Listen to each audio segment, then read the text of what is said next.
everybody! Welcome back to Adobe Live with me, Pixipui, in the Pro Tips segment for Photoshop. Woo! Also, thank you. That whole sing-along in the chat was awesome, Sean. I dig it. I hope everybody's doing well. And as you know, I do love a good animation ting, so that's exactly what we're going to be covering this time. And I thought let's step into a slightly different but similar territory, since the Pro Tips is more geared towards semi-advanced people that kind of want to try to push their skills in a little bit of a different way, or wanting to try to find a way to make your work a little bit more efficient. I have got just the thing for you. Vandal, welcome on in. Welcome, welcome, welcome. That's forever stuck in my head. What do you mean, no? That's a great song to have stuck in your head, right? Proper earworm. Hi, Kyrie. Let's do this. Yes. Okay. Before we begin, I need something from you lot, and we will test it out and see what we come up with. And if we have enough time, maybe we'll do more than one. But we are doing a heart animation. But what I need from you is a color or two. We're thinking of the main color of the heart and then the color of the shine on the side. Okay, so to make this a little bit simpler for us, or to do it in a fun way, I thought we could split this up into 3 different parts. So, speaking of, let us step into part 1. For the first segment, we're going to design a thing. We're going to sketch. Once we've sketched it, we're going to decide what our bit type is going to be. For this, it's going to be 64 by 64. Okay. Now we miss Penny. I know. Oh, thank you. Thank you, Uma. I love my headphones. Yes. Thank you, Bales. Deep purple. I feel like you've said purple before, you know. So I said a sketch. The sketch can be any size you like. I tend to go for an 800 by 800. So let me grab my image, which normally is 800 by 800. And we're going for kind of just a blank base, because we're going to copy it and chuck it over to the other side. Purple camo. Oliver, every time with you. Every time. Okay, so we've got purple and we've got a kind of green thing. Kind of green thing. So I've made my new layer. It doesn't really matter what the color of my sketch is, because that's not the end goal. And I'm going to draw with my mouse, because I'm not bothered to try to grab my pen tablet. And since it's a heart, we're going to try to keep it asymmetrical. Hold on. We're going to try to keep it symmetrical. So I'm just going to duplicate it, flip it over, put it together, try to make it fit in a way.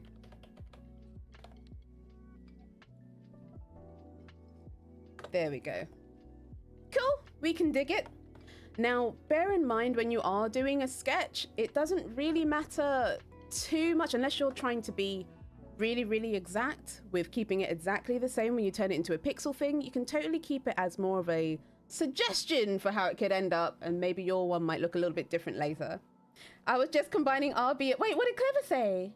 Boost my funky? Wait, boost my funky. Oh, Barbara. Hello.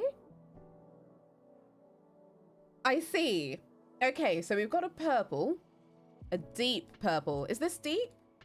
It's looking like, you know, sometimes when you've got that, it's like all the colors seem to pop out, like you've got your red and blue 3D specs on. Asymmetrical heart. I mean, RB. Sometimes the gift of the gab is not gabbing, you know? A very good combo. Really? Okay, so camo is kind of like, oh, that's, is this like a good camo? What kind of heart is this for? I'm interested now. I had an idea where in the example that you're going to see as we move on to the other steps, I've kind of animated it in one way already. If we've got time, which we might, it depends. Maybe we can do like another version of the heart as well. But we've done our sketch. We've got the shape. We've also dropped down 2 colors. That way we won't need to try to work out what we want to do later. It's already there. So I'm going to merge these together and we can hide this and move it on to the next piece of our workspace, which we're going to make a new one now. Now I've saved a couple of my main defaults, but we have the option of 16-bit, which means you kind of have to do less work, which is great. But if you want it to be more detailed, you might not have the ability to do it on a smaller frame. For those of you around my age, think about like, you know, the Mega Drive or the Sega Genesis for you lot. So we're thinking about 64 bits, but you can absolutely change the size later. In camo, a sneaky heart. Wait, a sneaky heart? Okay. I like how I'm suddenly veering away from the animation idea I already had. If you do want to save presets, I highly suggest you do. Normally you click on this icon first, put in your details afterwards, change the title. But we're going for 64 by 64 pixels. It looks really diddy, which is good, because that's what we want. I'm actually going to change the color of this slightly. This can make it a little bit easier for you to see the work that you're doing. But if I turn it all the way black, you can see all of the grid lines, which is what we need for what we are working on, because we're doing it all bittified, aren't we? All bittified. Okay, so now that I've got this, I'm just gonna copy this over, paste this onto here. And our original picture was so big, we've got to make it a little bit smaller. I'm not saying I'm going to do this animation, but I am curious. What kind of movement or animation would a sneaky heart have? Bear in mind, our heart is a camo heart. So what kind of animation do you have in mind? And what is everyone's favorite color? I'm curious if you've got any twins in the chat today. All right, so I've got my heart over here. I could move these over a bit. Technically, once we've animated, we can move the whole animation together. Don't worry too much about it looking bitty or dithered-ish at the moment. That's not really the plan. We just need it over here. So we've got our main, which we'll probably get rid of soon after. And to make sure we're properly prepared, when we click our B button for the brush, we'll make sure we've got the pencil tool selected. And I think the main heart is purple? Question, is the main heart purple or is the main heart green? I feel like purple, but if you change your mind, I don't mind changing it. Skipping a beat? Oh, be please. Bob and weave. Oh my goodness. Yeah. Taking my animation skills to another level there. Jump and juke. Wait, hold on. What is a juke? What do you mean juke? I'm feeling like somebody's like, you know, doing that little Kim Bob. Okay, let me move this down. To see what you're doing a little bit better, you can always drop the, oops, make sure you're not drawing on the wrong layer, but you can always drop the opacity down a little bit. I'm not being too precious or too exact because it's okay for your end result to be different from your main result. And I am going to use the paint bucket tool, but it does sometimes have the ability to want to jump out of where you're picking it to be. So if you make the area a little bit thicker before you use your magic wand tool, it should stay inside. Shouldn't need to worry too much. Yay! Okay, do we like it? Kinda. I feel like we could probably bring this down a little bit more. Juke is exactly that, or a quick... Phew! Okay. Sounds like our heart's got wheels. Should be in Formula 1. Okay. So now we've got this. Cool, we've got the heart. I'm not happy with that for some reason. Hold on. Let me try to fill that out a little bit. It's good. Definitely purple. Okay, we're all going with purple. Great. Now, if I hide this, we've picked a symmetrical, not asymmetrical, a symmetrical design. So we can just duplicate it, flip it over again. But if you are working with something that is asymmetrical, but it sort of starts out symmetrical, I would suggest you do the same thing. Make it easy for yourself. And then, let's say this heart had like a little chomp sticking out of it. You could totally change that rather than having to do the whole thing. Make sure life a little bit easier, you know? Okay, so we've got the main heart pieces. I'm gonna merge these together. We'll call this our heart base. And we want that green bit that we haven't taken yet. So let me grab this and then we'll be able to move on to step 2. I'm totally gonna paint this all on the same one. The reason is, it's a little bit like for those that have animated in other places, you know, you've got your character design and you can see your character elsewhere off to the side. This is going to be our reference image for what the item should be as we recreate it for the animation purposes. Okay, so we've got our little shine for our heart here. Who's nibbling the heart? Oliver, I'm curious to know if you would tell me, because every answer you've given me is never what I expect it to be. Never what I expect it to be. Okay, So let's say we've got our purple heart, we've got the green shine on it. That is step 1. So let's take a look at what we do in step 2. Also, hi, Penny. Step 2. All we have to do is plan the animation. So in this case, we're going to split it up. So we're popping open our timeline. If it's not already open, head over to window, make sure timeline's open. And we're ironically are not using frame animation. We do 2D animation in the video timeline. So we'll make sure we pop that one open right there. Penny, what's your favorite color? Now we do have our heart base. We've got the main. We don't need the main anymore, so I might get rid of that. This is our background, which we'll be able to hide later, because let's say this is a GIF and we don't really want the background on it, so don't be too married to the back end of that. So we've got our heart base, and I said split it. In the example, we saw a pink ball bouncing and a green one.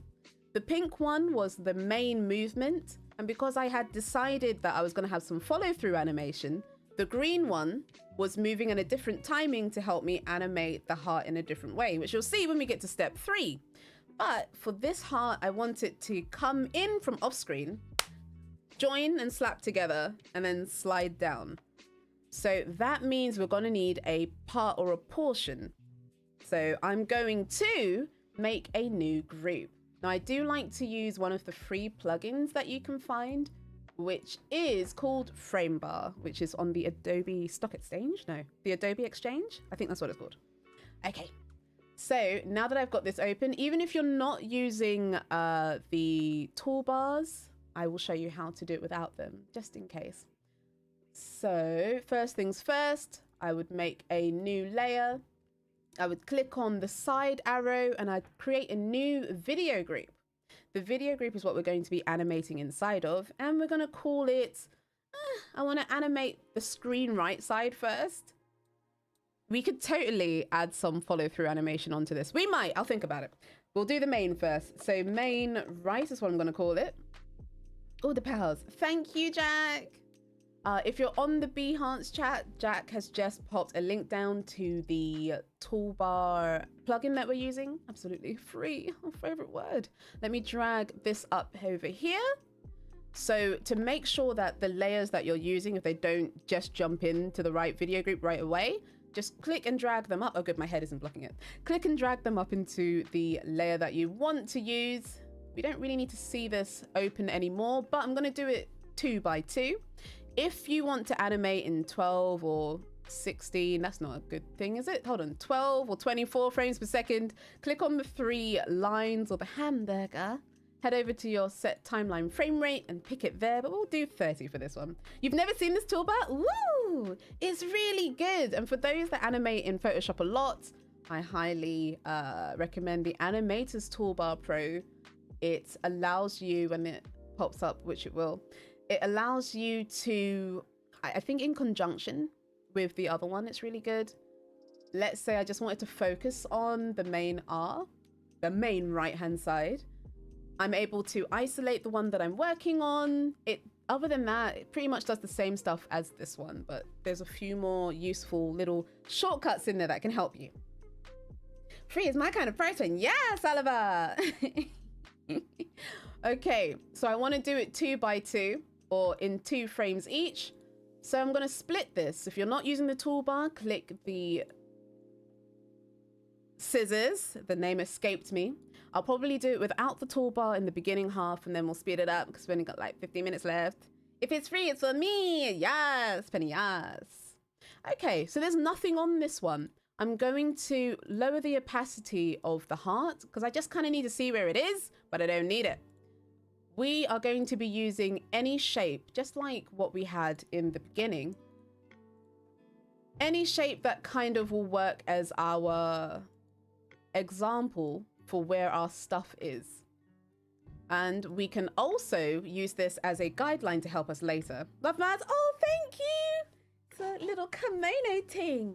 And the hair is slightly different, but all the colors are in the same place. Just so you're not confused as to be like, who's this? It's still Pixie. Okay, so this is my first frame. We're doing 2 by 2. Normally, I would start off with the frame being in the easiest part. Easiest part is everything's joined together. That way, when it has to come in, I know where it's going into. And when it leaves, I know where it's leaving from. So we've got this one here. I'm going to click number 2. Hold on, we're going to do it without the shortcuts first. I'm going to make a new layer, head over, make sure it's 2 by 2, cut it down with the delete key. So we've got one where it's here. I need it to come in and appear over here. So in order to do that, I need to see the frame before it because I can't keep flicking between the two. We could, but if we don't have our shortcuts set up, it's not going to happen. So we can turn on our onion skin. If you don't have the toolbar, head on over to the 3 dots, click on enable onion skins, and you'll be able to see the keyframe ahead of it. I can hide the heart base now, but we can see this one even when we're not clicked on it. Thank you, Lissandra. Oh, thank you. Imagine if we did a hair animation. Oh, that would take us at least an hour. That'd be so cool. Thank you, Oliver. My infinity glasses. Okay, so it comes into here. I want it to be over there somewhere. Now you have the choice of drawing a new one each time, like I've just shown you. You would make a new layer, or we could do it smart, which is not doing that. We could just duplicate the layer, which I'm gonna do. Cut this down, and I'm just gonna use the move tool to just move it out of place. And to change the color temporarily to help me see better, I can use the colors here, or you could right click and change the color over there.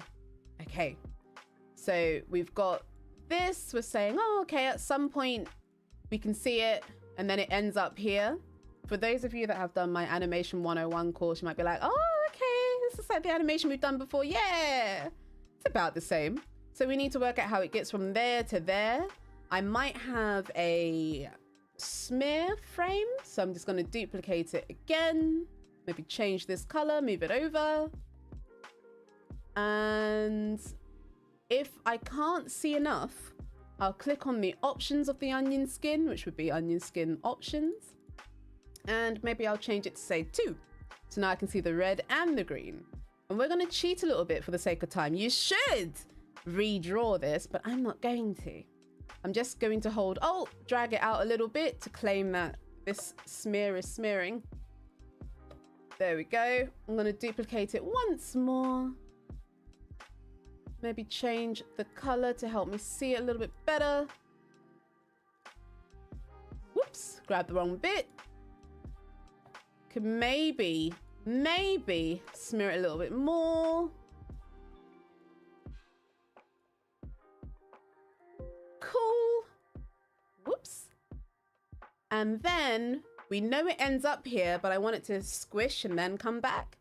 So even though we're animating on a ball right now, by us doing all of the animation on a templated bit beforehand, it's going to make the final animation, or what we're actually doing it on, much easier, because we can already see what it's supposed to be or where it's supposed to go. So now I'd want it to squish, maybe go up a little bit. Should we have it do that? Yep, we can do that. So we'll go up, out, and back. Ooh, cool. Okay, up, out, and back. And then it would rest here. Okay, let's take a little look. Now, if you have changed the colors and you leave the colors on, it's going to look like a little rave party. So make sure you do clear your colors by right-clicking on the layer and clearing the colors there. I'm going to make sure that our workspace isn't too far away. It's millions of miles away over there. Should we have it squish? Is that even a question? I know, it's just so addictive to like make it do that, right? And then make sure you have your onion skin off. Otherwise it's gonna look like another rave situation. Okay, that's cool. We don't need one of these. One of these is unnecessary. Let's say I'm gonna get rid of this one. There we go. Sometimes as you're animating, less is more. If something isn't moving right, maybe just remove a frame. Usually it's you have too many frames. So now we've got a nice little squish, and then I want it to slide down. Hi, Cody. Oh. we're making a heart animation. Well, we've already designed our hearts, but now we need to take it a step further by doing a little template to make sure this is easier. So now I'm gonna say with my onion skin back on, we'll have it slide a bit and slide a bit more.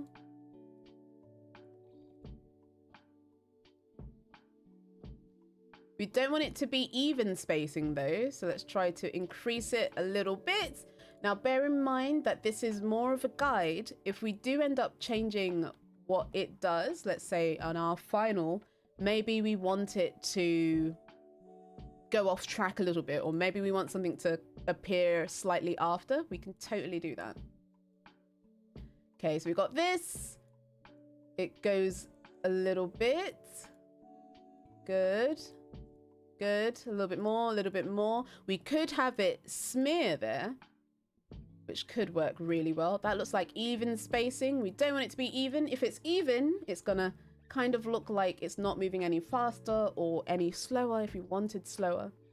And we'll make this one, maybe show a little bit of that, have a bit of nothing, and let's take a look at what that looks like. And then we can move on to step 3. Huzzah! With our chat picked green and purple hearts, maybe the other way around. Okay, so we got whoop, ah, whoop, ah. Now again, we pick something symmetrical, so we're only going to do one side of the heart and then just duplicate it over. Vis-a-vis, we'll duplicate the main, find it, grab hold of the whole thing, flip it over, and we're good to go. Awesome. So now step 3. Animate it. Woohoo! Now for this one, since we've got a tiny bit of time left, we'll see how much we can do. Now with our little examples here, we don't need both of them on. We'd be able to just turn one of them on. I'm looking at the time. We might be able to animate it, but if not, I've got an example. Got the example. You would turn down the opacity of your example layer a little bit. You make a new video layer, and then maybe we could call this heart right official. We would go back to our example, make sure we grab the colors that we need, and remember how I said we should use what's already there. So for us, that would be this part here. I would make sure when I find where our extra layer is, there it is. I would make sure that when we were to paint our heart back on, we can see the final outcome first. Let's make sure we split this into a 2. Have our heart on. And if you want, you could kind of just duplicate it, pop it up in there. Actually, that seems a little bit smarter and a bit easier. Cut this down. And I can see, we can use this as a guide, that over here, there's this amount of frames missing, and this lines up perfectly. Okay. Do I need this one over here? That's the one we're using. Good. And that is U2. Just gonna isolate these so we don't see anything but these for now. Cool. So now that we've got it to be all matched up, we would split this here, duplicate our frame. I think we probably got like 2 minutes, right? Being able to script directly in Photoshop. Yes. We would duplicate this here. And let's say we were going to move on to this bit over here where we can see it's slightly stretched. We'll just make sure that it matches up and stretch this in kind to semi-match what we've done before. So since we're running out of time, I'll make sure I show this bit. Hi, Stacy. Just so we can see all of the stuff that I was talking about before. We have got our example. We've got our example doing what the example does. And then on top of that, we took our example piece with the real heart and merge them together to give us something that looks like this. So we could totally put our examples on top of it and see where we've gone to help us plan out our animation a little bit better. Woo! Goodness. I hope that was entertaining and or interesting and hopefully a little bit helpful for when you are animating. Make it easy for yourself. Make it really, really easy. But do stay tuned because there's more coming up. I know. Make sure you grab some water. Lots of more fun learning coming up just for you. Thanks for hanging out with me. Bye.